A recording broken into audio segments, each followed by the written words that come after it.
Buenas tardes, señores alumnos. ¿Se escuchan? Sí, doctor, buenas tardes. Buenas tardes. Y entonces, eh, eh,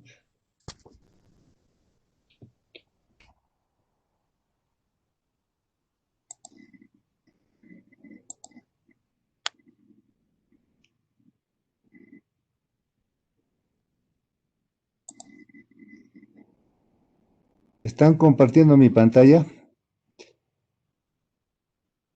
¿Aló? Sí, doctor, sí se ve. Cardiopatía reumática, ¿no? Ya. Ujú. Bueno, por si acaso estoy tomando lista porque como vamos a tener que poner nota, un 20%, tengo que pues ver quiénes asisten para ponerles un poco más de nota, los que asisten con sus seminarios, a su delegado. ¿Ya? Hasta ahora solo he notado que están, bueno, he anotado que está Canepa, está Chirinos, está Flores, está Guata, después está Noblega, está Quispe Barcayo y Santi Cáceres. Hasta ahí, hasta que hemos empezado la clase. No sé si Doctor, más adelante. ¿Sí? doctor, disculpe, yo también estoy presente. ¿Cómo se llama? ¿Cómo apellida? Casa Valero. ¿Cómo apellida usted? Casa ¿Cómo? Valero, doctor. ¿Cómo? Casa Casa Valero. Valero. Ya, Sí, doctor. ya, ya. Yo, Ya. ¿Y qué más entonces? ¿Que no había más? Sí, sí, se está doctor, incorporando. ya envío para... Yanquechura. ¿Cómo? Yanke ¿Cómo? Chura. Yanke Chura con L. Ya, qué chura. ¿Algún otro? Chambi Yupa, doctor. Ya. Guacantara Quiroz. Chambi Yupa. ¿Cómo? Chambilla. Chambi Yupa. Chambiyupa, ya, Chambiyupa, ya. Gracias, ¿Algo? doctor. Quiroz también, doctor. ¿Cómo? Tiznado Ramos más, doctor. ¿Cómo? Tiznado Ramos. Pero están llegando a último, usted ya, ¿alguien más? Guacantara Caria Quiroz, pasa, doctor. Perdón, Caria ¿cómo? pasa. Quiroz. Caria pasa. Caria pasa esa, ya. ¿Otro? Guacantara Quiroz, doctor. ¿Cómo dice? Perdón, ¿cómo dice? Guacantara Quiroz. Huacantara, sí, sí, ya está claro. Quiroz. ¿Qué más? Chambicea Portilla, doctor. Chambicea Portilla. Cham... Chambicea Portilla Noemí, ya está. Listo. Sí, doctor. Eso. Bien, entonces lo que vamos a empezar es... Doctor, mire, disculpe, sí. hay algunos compañeros que no les funciona el audio y su internet, no sé si les puede considerar, doctor. Pero ¿cómo le voy a considerar si estamos ya, mire, ¿qué puedo hacer? Mire, ya son 4 y 7, ya ¿qué hora? Tiene que estar antes, pues, no, ya lamentablemente hasta ahí no hay más, ¿qué podemos hacer? Ya veremos después más adelante, pero tenemos que avanzar, miren. Yo Ok. les quiero contar, hace más de 30 años, cuando yo debuté, ya más de 35 serán, pues, cuando yo empecé mis pininos como médico, gané por concurso una placita y me fui a un lugar bien alejado. Supuestamente decían que era el mejor centro de salud de todo el Puno. Y fui, claro, lo que me dieron, pues, hasta mi penthouse, tenía la ambulancia a un lado, metieron todo un dormitorio, sala, estaba, pero excelente. Y cuando entré a una habitación que estaba al fondo, la señora de patrimonio abrió y dije, ¿y estas cajas qué son? Miré, era Benzetacil, de 1200, de 600, una Benzetacil, y estaban pasadas. ¿No? Dije, ¿qué ha pasado aquí? ¿Cómo se han pasado? ¿Por qué tantas cajas? No sé pues, si serían 20, 30 cajas ahí. Full, ¿no? ¿Y por qué era? Justo para prevenir esta enfermedad que vamos a hablar hoy día, que es la cardiopatía reumática. Y para que vean, un pacientito que viene por un problema, un soplo en el corazón, bola de billar, con disnea, con todo, al final van a decir, ¿qué cosa le da a este paciente? ¿Por qué está así? Porque seguramente le ha dado lo que vamos a hablar en un momento, la fiebre reumática. Eso le ha dado. En un más del 90, por no decir 95, 99% le ha dado eso. Entonces, para evitar que le dé esta cardiopatía reumática y después hay que hacer un trasplante, primero cambiarle la válvula, que está a 20, 30 mil dólares, una válvula aórtica, mitral, porque ya no puede ni caminar, está con disnea, con ortornea. Entonces, y más adelante hay que hacer el trasplante del corazón, que está más de $500,000, para evitar tanto gasto. Para eso eran pues esas cajas que yo les decía de Benzetacil, para que esa faringitis que le da al paciente le pongan la inyección y evitar este problema cardíaco. Entonces, para eso era. Entonces, tan importante era esto, evitar que les dé una faringitis, simplemente puede llevar a un problema cardíaco tan serio que tiene que hacerle trasplante de corazón al paciente. Así era. Por eso es que había full cajas ahí de Benzetacil, ¿no? Pero nunca la aplicaron, porque a veces no sabría pues, el médico que estaban ahí o la enfermera que para qué sirven esos medicamentos para prevenir una faringitis, le dan su inyección. Entonces, imagínense hasta dónde llega que uno le dé una faringitis, una faringoamigdalitis, a las eritomotopultáceas, como vamos a ver en un momento, que es por el estreptococo, beta hemolítico grupo A, y ese estreptococo produce todo este problema cardíaco, ¿no? Entonces, para contarles una anécdota, imagínense, tan serio es esto, imagínense un cardiólogo, este era mi profesor, que había acabado de llegar de Estados Unidos y uno de los que manejaban bien el ecocardiógrafo en esos tiempos, estaban hablando de hace 35. Bueno, cuando era estudiante, estaban hablando de unos 45 años atrás. Entonces, imagínense este cardiólogo que había acabado de llegar de Estados Unidos y ve a su hijo con una faringitis eritematoproteasa con puntitos ahí en la garganta. Imagínense, ¿cuál es su reacción del cardiólogo cuando le ve a su niño menor? Lo ve, imagínense la reacción del padre y el cardiólogo. Corriendo fue a buscar un benzetacil, que son esas cajas que tenía amontonadas yo ahí en mi centro de salud.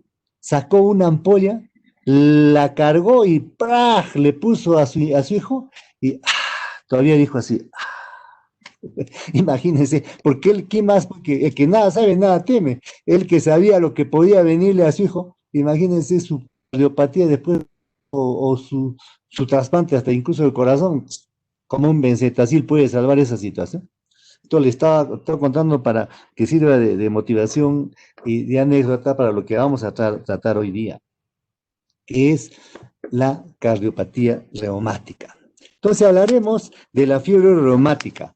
La fiebre reumática es una complicación inflamatoria aguda, no supurada de la infección, como mencionamos, del estreptococo beta hemolítico grupo A. Más o menos de las faringitis, el 3% es estos estreptococos, las faringomielitis eritematoproteáceas, que le dicen cuando ustedes vean ahí en la garganta unos puntitos blancos, esos son estreptococos, ¿no? Pero no solamente cuando este estreptococo va a atacar y va a producir, como vamos a ver, una reacción cruzada que va a atacar el corazón, sino también puede producir una artritis, una carditis, nódulos subcutáneos, como vamos a ver, eritema marginal y corea, ¿no? Que son las que nos van a decir, esto es una fiebre reumática. Ojo, cuidado con el corazón. Entonces, en este tiempo, estamos de hace más o menos 40 años, Jones utilizó sus criterios para poder decir, esto es una fiebre reumática. Y hay criterios de Jones, como vamos a ver, para decir, es fiebre reumática y hay que tener cuidado, ¿no? Porque puede producirse un daño tan grave en el corazón que el paciente puede morirse. O cuán caro es trasplante de válvula o un trasplante de corazón. Entonces nosotros con la anamnesis y con estos criterios de Jones ya llegamos al diagnóstico de fiebre reumática. Pero si le hacemos un examen físico, hacemos una serie de estudios complementarios, podemos dar tratamiento con aspirina y otros AINES que son antiinflamatorios, incluso no hasta corticoides cuando hay una carditis grave, y antimicrobianos, y podemos erradicar esta infección estreptocócica residual y se puede prevenir la infección. Por ejemplo, imagínense un pacientito que este pacientito le da su faringitis, eritematoproteácea. Ya, tiene su carditis, su artritis, lo vamos a ver, y después pasa, porque se le pasó su fiebre, sus molestias que tenía. Aparentemente no hay soplo, no hay nada todavía, pero ya tuvo su primer episodio de fiebre reumática, que se pasó. Después de unas semanas tiene problemas con la muela, ¿no? Y va donde el dentista. El odontólogo le saca la muela, lo hace muy bien, excelente. ¿Y qué pasa cuando le saca la muela? Está activando otra vez el estreptococo y otra segunda vez le da pues la infección del estreptococo. Y al infectarse otra vez, se daña más la válvula, ahora sí hay soplo. Entonces, por eso es importante la anamnesis. Y el odontólogo decir, has tenido fiebre reumática, te dio nódulos subcutáneos, eritema marginal, tuviste fiebre, artritis, carditis, fiebre reumática. Hay que ponerle su antibiótico unos días antes de que le saque la muela, si no le va a dañar el corazón. Entonces, ¿cómo es tan serio esto, no? Que vamos a ver qué se puede hacer.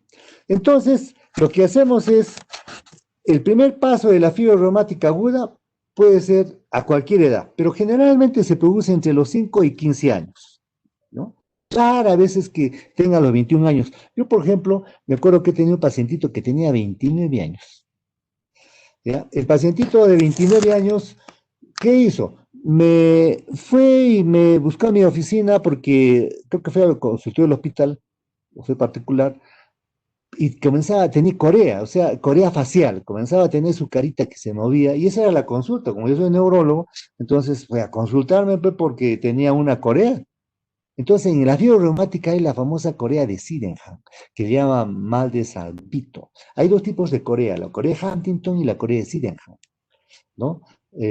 La corea de Huntington ya hablaremos con de neurología, que es una ya enfermedad muy seria, que hay en Cañete hay más de 180 y tantos casos reportados, pero la corea de Sydenham o mal de Salpito se produce en la fiebre reumática.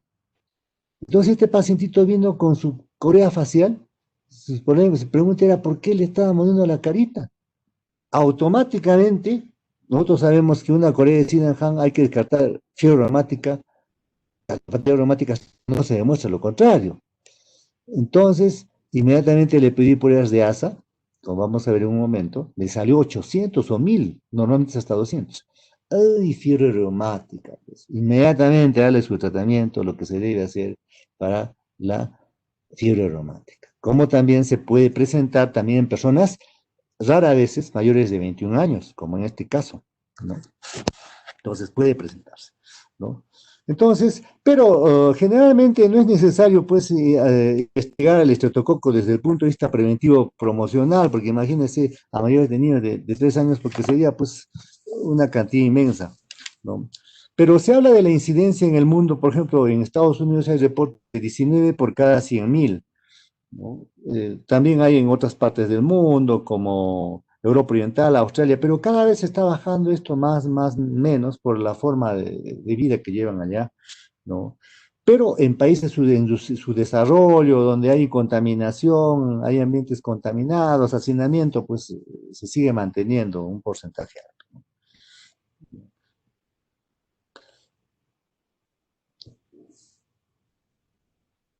Y en la fisiopatología, ¿qué podemos decir? La infección del estreptococo en beta hemolítico grupo A es el precursor, pues, etiológico de esta fiebre reumática aguda.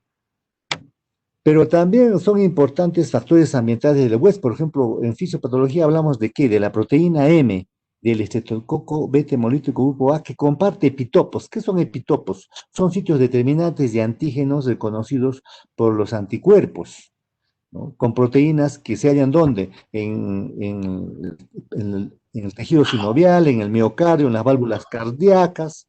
O sea, ¿eso a qué nos sugieren? ¿Qué término fisiopatológico utilizamos aquí para hablar de esas reacciones cruzadas? El mimetismo molecular, ¿no? Que va a contribuir pues a esta carditis, a esta artritis, y lógicamente dañando la válvula, ¿no? Entonces, hay factores, por ejemplo, de riesgos genéticos, ¿no? O sea, algunos tienen más que otros, a todos no les cae del mismo forma, ¿no? Pero la desnutrición, el hacinamiento, el nivel socioeconómico, va a predisponer a infecciones estreptocócicas y estos episodios repetidos que terminan pues con fiebre reumática. La mayoría de las veces hay compromiso de articulaciones, el corazón, la piel, el sistema nervioso. ¿Y por qué hablamos de cardiopatía reumática? ¿Por qué no hablamos de artritis, de porea de citino, de monchos voluntarios? Porque también en el cerebro hay. Porque lo que más afecta y lo que más se queda es pues el corazón, el daño del corazón. Por eso que de la fiebre reumática lo que más daño cuando se queda es el corazón. Por eso que hablamos de cardiopatía reumática. Los demás remiten, la corea se va, la artritis se va, los nódulos subcutáneos desaparecen, el edema marginal, todo desaparece. Y al final lo que se queda es el daño en el corazón. Por ejemplo, veamos algunos aspectos. Por ejemplo, a nivel de las articulaciones, el compromiso articular se manifiesta porque hay una inflamación inespecífica del tejido articular, ¿no? Hasta se puede hacer biopsia sinovial, ¿no? A veces pequeños espacios. Si nosotros hablamos de una fisiopatología, ¿cuál es la clave que daña a nivel de tejido? Ya sea sinovial, ya sea cardíaco, ya sea en otros tejidos. Hay una palabrita ahí que puede ser punto de examen, que son los cuerpos de Aschoff, ¿no? Los cuerpos de Aschoff, que van a encontrar ese nombre en cualquier libro de fisiopatología, ¿no? ¿Qué son los cuerpos de Aschoff? Que son los que se quedan ahí dañando el tejido cardíaco, también se quedan en las articulaciones, en otros tejidos, los cuerpos de Aschoff son colecciones granulomotosas de leucocitos, micitos y colágeno intersticial, ¿no? Ese tejido patológico.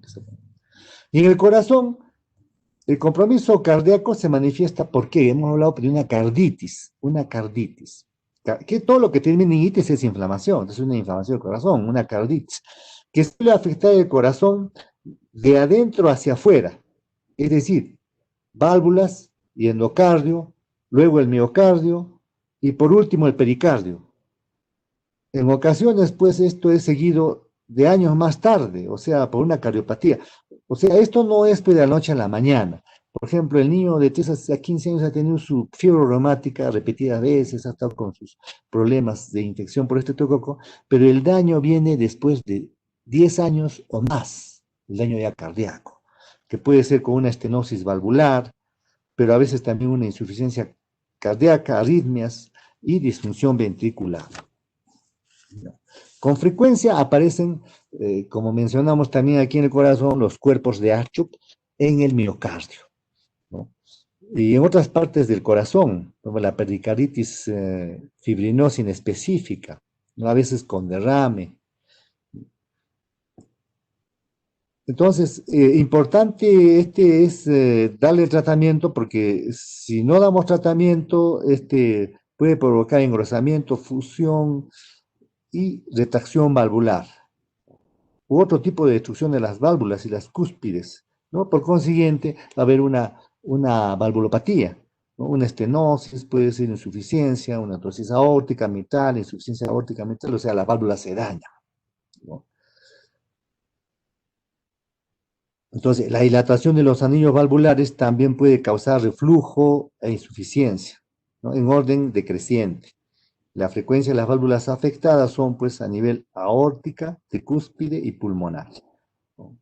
Entonces, los efectos habituales entre las válvulas mitral y tricúspide son insuficiencia y estenosis, por lo general. La válvula aórtica presenta insuficiencia inicial y mucho más adelante ya hay estenosis, ¿no? A nivel de la piel, los nódulos subcutáneos son indistinguibles de los de la artritis reumatoide. Cuando es joven, hablamos de la artritis reumatoide juvenil, o sea, esta es una enfermedad de Still, pero no sabemos que no es Still, ahí es una fiebre reumática, ¿no? Entonces la biopsia nos revela características a cuerpos de ¿qué? Cuerpos de Achoff, otra vez, ¿no? Entonces estos cuerpos de Achoff lo encontramos y decimos, esta no es una enfermedad Still, es una enfermedad reumática juvenil, no, esta es una fiebre reumática, nos han salido los cuerpos de Achoff. Y el eritema marginal que aparece en la piel difiere histológicamente de otras lesiones cutáneas con aspecto macroscópico similar ha parecido un exantema, ¿no? de la artritis reumatoide. Y el sistema nervioso central también es afectado, y aquí hemos hablado de la corea de Sydenham, ¿no? Esta corea, le llamamos el baile del zambito, ¿no? Entonces esta corea, si usted por ejemplo, si ustedes le agarran al niñito, a un niñito, porque generalmente dan niños, le agarran así, como la teta de la vaca, ¿no? No sé si están viendo ahí la imagen, y le jalan, ese es el signo del ordeñador, ¿no? Le dan al niñito los dedos y el niñito está ahí jalando como la teta de la vaca, por eso es que le llaman signo del ordeñador, ¿no? Entonces, este es característico de una corea de Sydenham que le da al niñito, ¿no? Esta forma de la corea asociada pues, a fiebre reumática aguda se manifiesta por una hiperfusión de aumento del metabolismo de los núcleos basales, ¿no? Los núcleos basales ahí en la subcorteza están relacionados con los movimientos involuntarios. Por eso que este niño tiene pues corea. ¿Y qué signos y síntomas podemos encontrar, ¿no? Suele haber un episodio inicial de síntomas alrededor de 2 a 4 semanas, ¿no? Desde que dio la infección, 2 a 4 semanas, está apareciendo estos signos y síntomas, ¿no? Puede ser su artritis, su carditis, ¿no? Hasta fiebre, ¿no? Por lo general se observa alguna combinación de manifestaciones articulares, cardíacas, cutáneas o sistema nervioso. Veamos a ver uno por uno. Las articulaciones. Imagínense que ustedes, ahora que van a presentar sus casitos clínicos, con su delegado estaba conversando, imagínense ustedes, ya yo soy uno de ustedes, ¿qué hago? Un niñito de 5 a 15 años, pongo ahí, viene a consulta el niño de 6 años, porque su mamá refiere, ¿no?, que le duele las articulaciones, o sea, tiene una poliartritis imigratoria. Ahí mismo se nos prende el foquito. ¿Por qué tiene artritis este niño? Cuidado, no va a ser una fiebre reumática. Señora, y usted le preguntan, ¿usted, su hijito, suele sufrir de gripecitas, de faringitis, problemas de garganta? Sí, con mucha frecuencia, sufre de su gargantita, mi hijito, hasta tiene sus amígdalas aumentadas de tamaño. Imagínense, este niño sufre de infecciones de garganta, faringitis a repetición. Entonces tiene, pues, probablemente hay que descartar su fiebre reumática. Entonces, el 70% de la fiebre reumática presentan poliartritis, ¿no? Entonces, todo niño con poliartritis, ojo, hay que descartar fiebre reumática. Claro, más adelante hay que decir, no, es una enfermedad reumática juvenil o infantil, ya más adelante, pero hay que estar pensando en la fiebre reumática. De repente le da la manito, ¿y qué tal si tienes corea? Aunque la corea aparece mucho después, ¿no? Entonces también puede haber monoartritis, viene con dolor articular, extremo espontáneo, ¿no? Se observa eritema, calor e hinchazón en los tobillos, las rodillas, las muñecas, como vamos a ver unas diapositivas en un momento, ¿no? También los hombros, las caderas y pequeñas articulaciones de las manos, ¿no? Entonces viene con artralgias, ¿no? Entonces presentan su casito de niño que viene tantos años con su artritis, todo, qué cosa, ASO positivo 900, ya está su fiebre reumática, el niño hay que actuar rápido, ya está, ¿no? En el corazón, ¿qué podemos encontrar? Puede haber carditis, solo asociado a un frote pericárdico.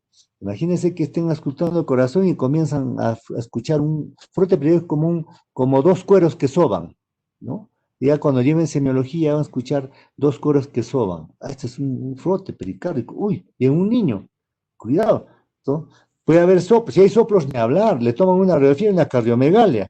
Puede haber insuficiencia cardíaca, ¿no? Entonces ya nos está diciendo, es una fiebre reumática en el niño, ¿no? Claro, no es así de pronto, a no ser que haya tenido 3, 4, 5 veces repetidas, pero hay que estar pendiente de esos signos, ¿no? Ni hablar de la fiebre alta, el dolor torácico que puede presentar este niño, este pacientito. Y los soplos, también puede haber soplos, ¿no? Y ya van a escuchar, van a saber semiología de soplos cuando lleven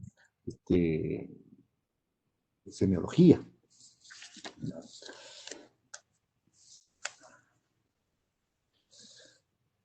Entonces, si no hay agravamiento, entonces durante 2 o 3 semanas siguientes, pocas veces aparecen nuevas manifestaciones de carditis. Por lo general, no provocan carditis crónica. Entonces, el pacientito aparentemente tuvo su debut de fiebre reumática y desapareció todo. Ya no hay nada. Sí, dijo, sí, ya ha tenido dolor articular, sí ha estado que tenía unas molestias en el corazón, unas cositas, sí, un poquito de fiebre, así habla la mamá, ¿no? Se pasó. Ha tenido fiebre reumática. Pero ¿qué pasa si le da otra vez la faringitis o va del dentista? Otra vez se infecta, ahí se están dañando otra vez el corazón. Entonces, mientras más infecciones repetidas tiene, dañan el corazón y por eso terminan con cardiopatía reumática. Por eso existía pues esa cantidad de medicamentos de benzetacil que había cuando yo empecé mis pininos. ¿Para qué eran tantas cajas que se habían vencido? Justo pues para prevenir que este niño que tiene enfermedad le pongan su medicamento preventivo para que no le dé cardiopatía. Esa es la idea, ¿no? Porque si no, imagínense cuán costoso es cuando el paciente tiene ya su cardiopatía, ¿no? Entonces, y en la piel, como mencionamos, manifestaciones subcutáneas, ¿no? También nódulos subcutáneos, y el eritema marginado, como hemos mencionado, ¿no? Un exantema serpiginoso, plano, y en el sistema nervioso, la corea de Sydenham, en el que aparece, la pregunta para el residente sería, la corea de Sydenham aparece ahí 2 meses después, a veces, de la infección, o sea, un 10% agarra pues el sistema nervioso central. Otros, también puede haber otras manifestaciones, como anorexia, malestar general, ¿no? Asociadas a la... ¿no? Bueno, en el diagnóstico no corresponde, pero para completar utilizamos los criterios de Jones, criterios mayores, criterios menores, ¿no? Por ejemplo, los criterios mayores, hemos mencionado ya al inicio, carditis, corea, eritema marginado, poliartritis y nódulos subcutáneos, ¿no? 2 criterios mayores ya es fiebre reumática, ¿no? Un criterio mayor y 2 menores ya es fiebre reumática. Y los menores son las artralgias, la eritrocimentación elevada, la proteína C reactiva, fiebre, prolongación del PR al electrocardiograma, ¿no? Entonces,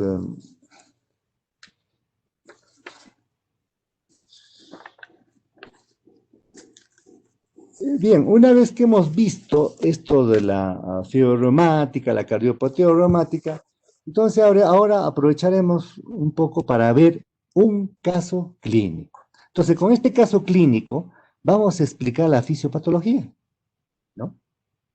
A ver, tomen atención. Miren. Claro, cuando ustedes presenten sus casos clínicos el próximo lunes, lo hacen pues cortito, ¿no? Tampoco no tienen toda la experiencia, no han llevado semiología ni clínica, recién están empezando. Lo hacen cortito, tienen 10 minutos, hasta 12 minutos si les corto, ¿no? Acá lo hago un caso clínico un poco extenso porque voy a explicar la clase de fisiopatología. Entonces, se trata de un Jaime. Jaime es un pacientito de 42 años de edad, ¿no? De un estrato socioeconómico bajo, no usa tóxicos, o sea, sin toxicomanías, con el antecedente que sufría mucho de faringoamigdalitis a repetición desde que era niño, desde los 8 años. En promedio, 3 a 4 episodios de faringoamigdalitis por año.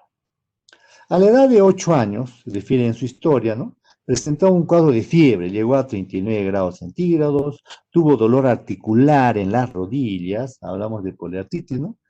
También tuvo dolor en codos, también tuvo muñecas, o sea que tuvo una poliartritis de niño. ¿Qué dijimos en la teoría? Que un 70% se presentan poliartrarias. Ah, este niño ya tuvo, estamos pensando, ¿no? Ya ahorita podía tener fiebre reumática, ya estamos pensando, con su fiebre, ¿no? Además, tuvo edema de rodillas izquierda que no tardó 24 horas en desaparecer y posteriormente la aparición del edema de tobillo y codo derecho con resolución en 24 horas después de la administración de AINES.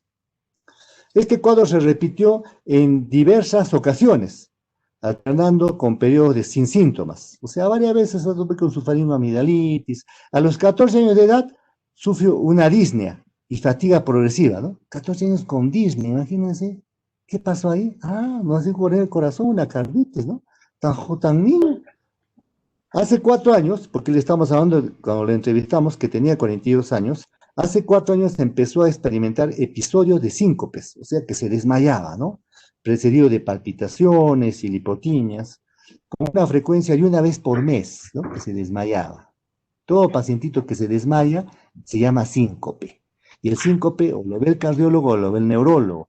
No hay que descartar un problema de corazón o un problema de cerebro, ¿no? Entonces le daba más o menos una vez por mes, le daba estos síncopes, ¿no? Y comenzó a tener disneas esfuerzos moderados, o sea, ya se cansaba cuando iba al trabajo, ¿no? 4 días antes de su ingreso refirió a artralgias, disnea de pequeños esfuerzos, acompañada de ortonea, es que cuando tiene que estar sentado para poder respirar, porque si no, para poder estar mejor, porque si se echa en decúbito no puede respirar, se siente mal. Fiebre no cuantificada, episodios menores de 30 minutos, de dolor precordial, que remitía en forma espontánea con presencia de somnolencia.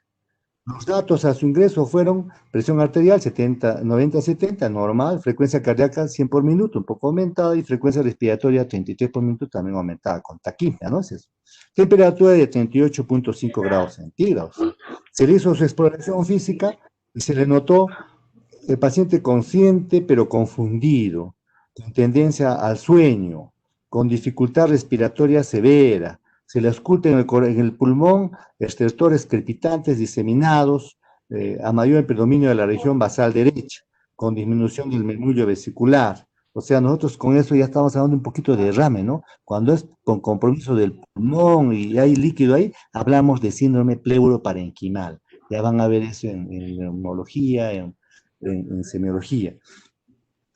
Plétora yugular, 3 grados, pulsos amplios, ápex del séptimo espacio intercostal izquierdo, en la línea axilar anterior, con choque de 3 centímetros en la cúpula de BAT y levantamiento sistólico sostenido, ¿no? Eso todo es semiología, ¿no?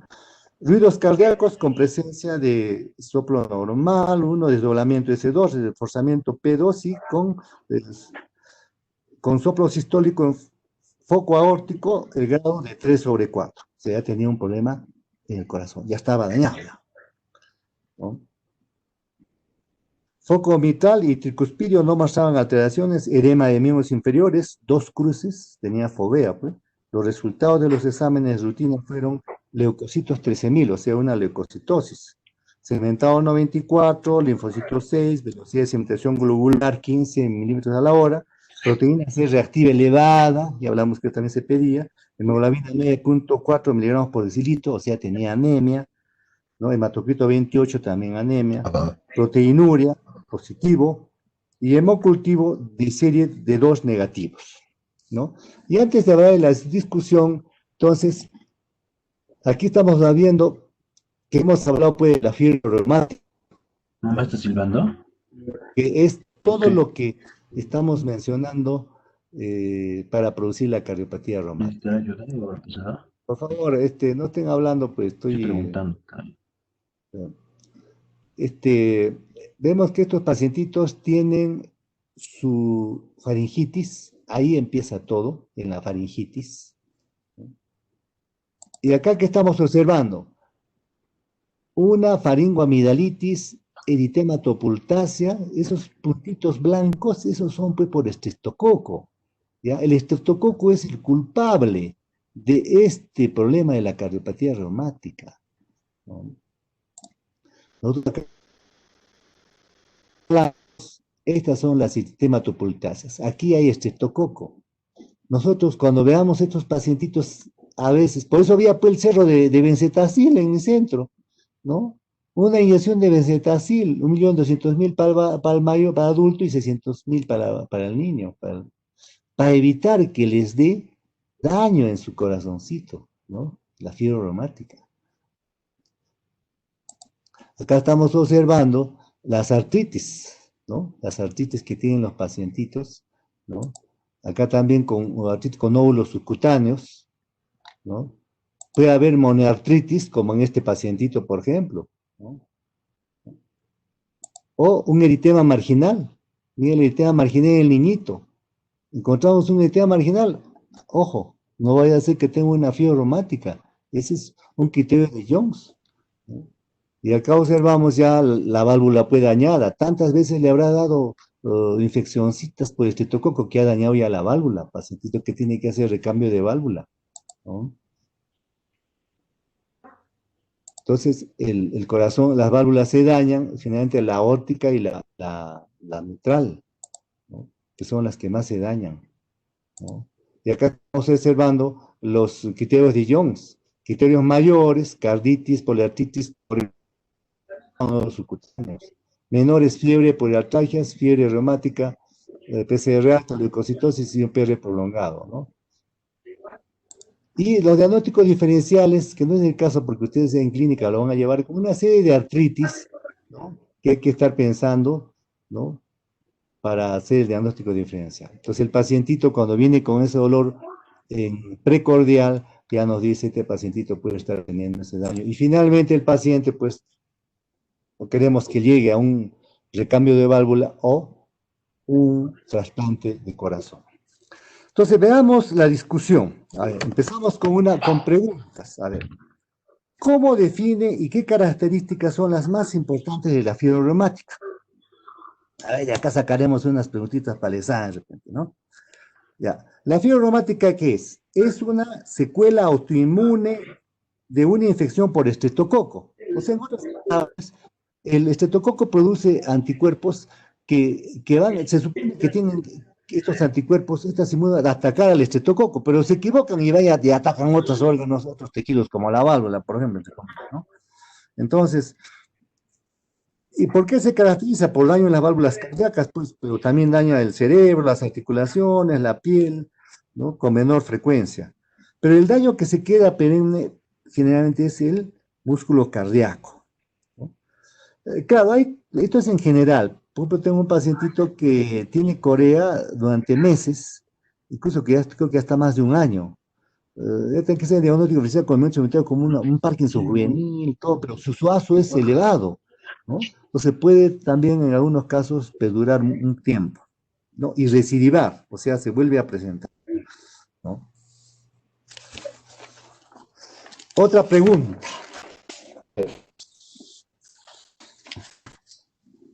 ¿Cómo se explica la patogénesis de la fiebre reumática secundaria a infección por estreptococo? Entonces, si nosotros hablamos en la historia, ha habido 3 categorías principales durante las últimas 5 décadas para explicar la patogenia de la fiebre reumática secundaria a una infección por estreptococo.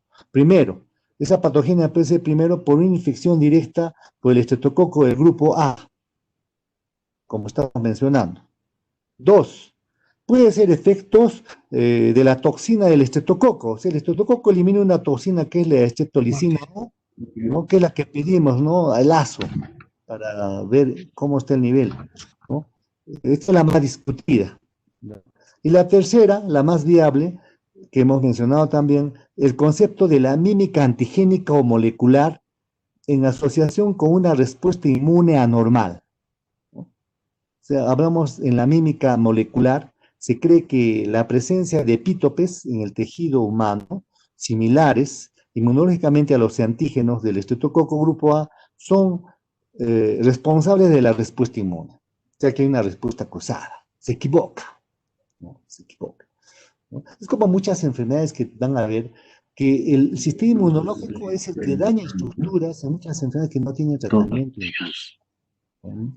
Entonces se ha identificado epítopes con relación cruzada con los antígenos del estreptococo de grupo A, ¿no? En la miosina, tropomiosina, queratina, actina, lamitina, bicentina, ¿no? Y la N-acetilglucosamina en humanos. Asimismo, los epítopes de reacción cruzada en el estreptococo del grupo A se le ha encontrado en la pared celular y membranas del mismo estreptococo, en las regiones repetidas A, B, C, en la superficie de la proteína M, ¿no?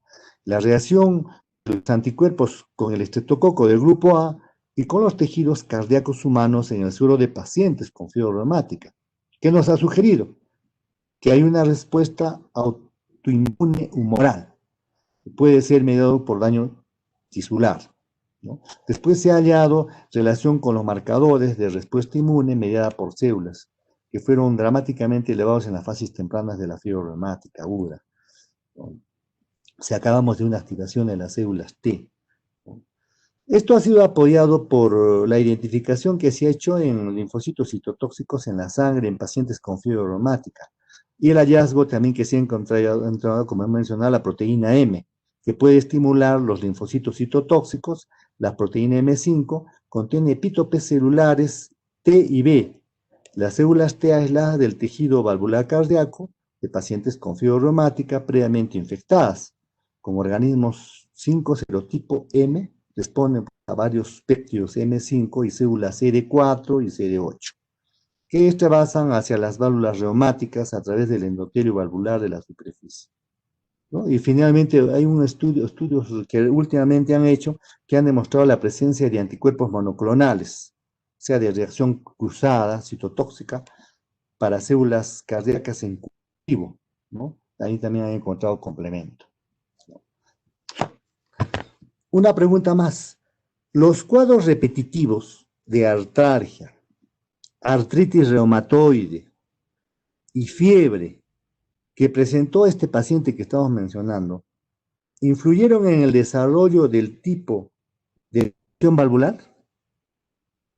Entonces nosotros diríamos, se conoce pues la influencia de relación que existe entre el número de brotes y el tipo de lesión valvular.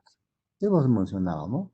Más repeticiones de la infección, ya le sacó la muela el dentista, ya le dio otra vez la infección, ya le dio más repeticiones, más daño valvular, ¿no? De la primera vez no hay soplo, la segunda sí, la tercera cada vez aumenta hasta que el paciente ya tiene una disnea moderada severa, ya no puede ni caminar, ¿no? Entonces, hay que evitar esos ataques, esas que sufren estos pacientitos, porque hay más probabilidades de que tengan fibrosis, de que tengan más cicatrices, que se estreche más la válvula, ¿no? La afección valvular más característica es la mitral. Sin embargo, en nuestro pacientito que estamos mencionando, la lesión que más se limita ¿a dónde? A una lesión de la válvula aórtica. La estenosis aórtica resulta pues de la adhesión y fusión de las comisuras y vértices y vascularización de las valvas del anillo valvular, lo cual lleva a la retracción y estiramiento de los bordes libres de los vértices. Hablemos también de los nódulos calcificados que se desarrollan en ambas superficies u orificio, que es reducido a una apertura cada vez más pequeña como embudo, ¿no? De esa estenosis, ¿no? Redonda, ¿no? Entonces, ese es el daño a nivel valvular, ¿no? Una pregunta más. En nuestro paciente que se ha iniciado, como hemos mencionado, hace 4 años, ¿no? Con episodios síncopes, ¿no? Precedidos, tenía palpitaciones, tenía lipotimias, con frecuencia de una vez al mes, en promedio, y también tenía disnea, esfuerzos moderados. La pregunta es, ¿por qué esta sintomatología se presenta en la edad adulta de pacientes con estenosis aórtica? Si hablamos del ventrículo izquierdo, responde a una obstrucción severa súbita al flujo de salida por dilatación y reducción del volumen latido. Sin embargo, si hablamos de los adultos, con respecto a la estenosis, la obstrucción se desarrolla y aumenta gradualmente en un periodo prolongado. Hemos dicho que demora más de 10 años, a veces décadas.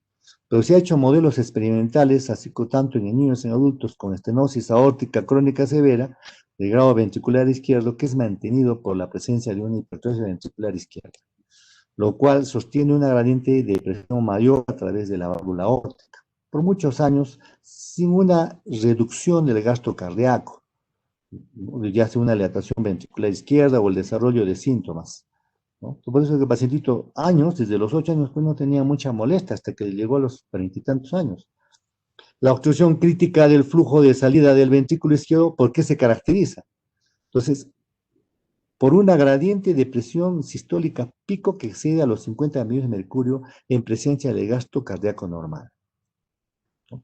Por ejemplo, un área de promedio, por ejemplo, 0.5 centímetros por metro cúbico de área de superficie corporal, ¿no? Con un orificio normal. ¿Cuánto mide un orificio normal de la válvula? Aórtica normal, mide de 3 a 4 centímetros, ¿no?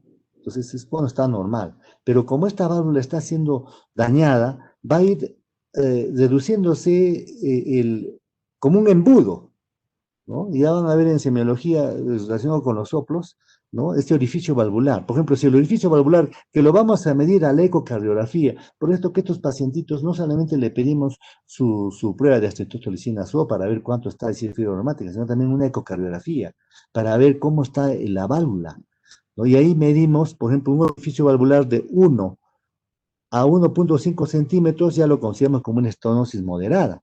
Porque si estamos diciendo que de 3 a 4 centímetros es normal, hablamos de diámetro, ¿no? Aquí reduce a 1 a 1.5 centímetros cuadrados, perdón, de 3.4 centímetros cuadrados, ahí estamos hablando de 1 a 1.5 centímetros cuadrados, es considerado como una estenosis ya moderada,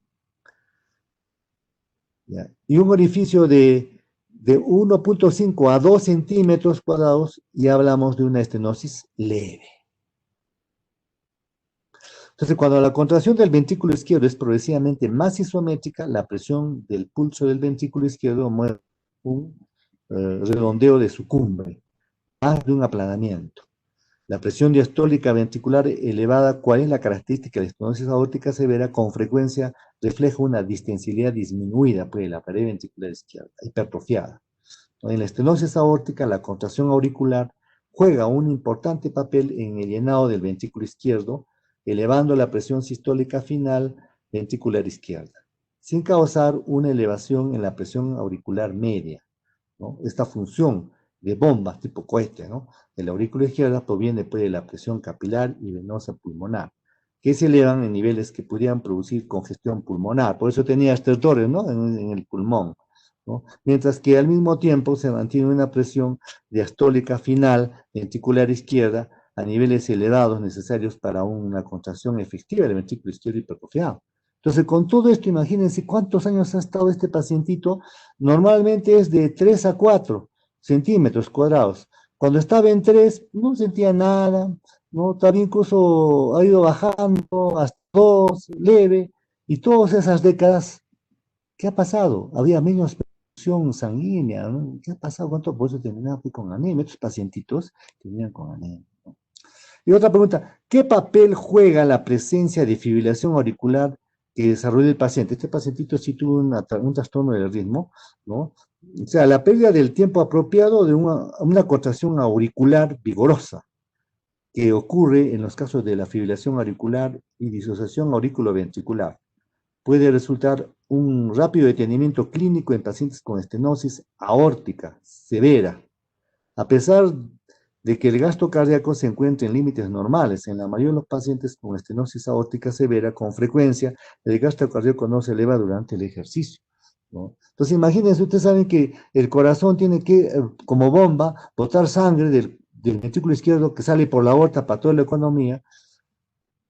Si de acuerdo a la patología o al grado del paciente, puede incluso quedarse chico, o sea, no crece mucho, o sea, si hubiese podido crecer a 1,80 m, ya crece a 1,60 m, ¿no? Porque no está bombeando como se debe, ¿no? Entonces, pero aparentemente no hay signos, síntomas, todo está compensándose. Cuando ya aumenta esto, recién aparece los signos, ¿no?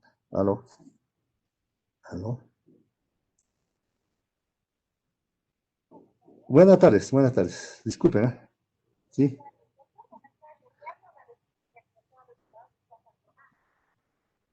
Sí, sí, sí. Sí, sí, sí, señorita, ¿qué puedo servir? Sí, sí, sí. ¿Ya? Sí.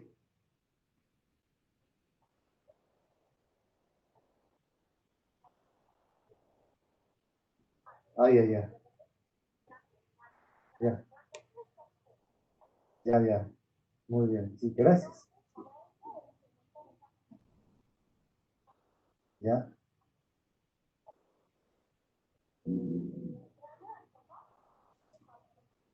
Ya, gracias. Por favor, los acuerdos que lleguen, me avisan, ¿no? Porque yo vivo en Puno, ¿ya? Y para ir allá y si hay algo que hacer, hacemos, ¿ya? ¿Ya? Sí, sí.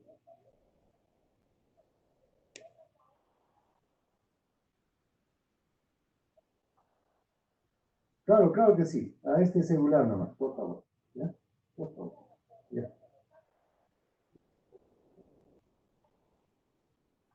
Perfecto. Y si hay que pagar alguna cuota, me avisan también para hacer, ¿ya? Muy bien. Listo, ok. Ya. Me incluye. Perfecto, ok, gracias.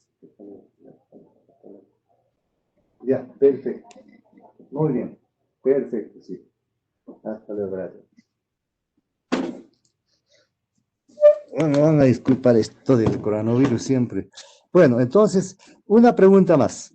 4 días antes de su ingreso, refirió disnea de pequeños esfuerzos, acompañó torneo y exploración física y reveló estertores crepitantes diseminados, plétora yugular, de grado 3 y presencia de un soplo, ¿no? Sistólico. ¿Cómo explica esa sintomatología compatible con la falla cardíaca? Podemos decir que en etapas más tardías, en el curso de la enfermedad, el gasto cardíaco, el volumen latido y por lo tanto el gradiente de presión aórtico-ventricular izquierdo declinan, mientras que las presiones auricular media izquierda, capilar pulmonar, arterial pulmonar, sistólica y diastólica ventricular derecha y auricular derecha se elevan. El volumen diastólico ventricular izquierdo total permanece normal, ¿no? Hasta tarde en el curso de una estenosis aórtica severa. Sin embargo, la masa ventricular izquierda aumenta en respuesta a la sobrecarga de la presión crónica, dando un incremento en la relación masa-volumen.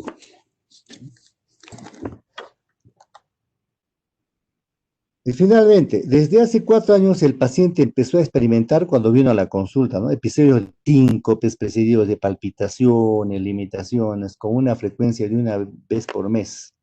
¿A qué se debe? Pues el síncope por el cual refería el paciente, ¿no? Que experimentó, ¿no? Entonces, el síncope, como mencionaba hace un momento, es debido, pues, generalmente a una perfusión cerebral disminuida, ¿no? Que ocurre durante el ejercicio cuando la presión arterial declina. Puede ser también consecuencia de una vasodilatación sistémica, ¿no? En presencia de un gasto cardíaco. El síncope también se ha atribuido a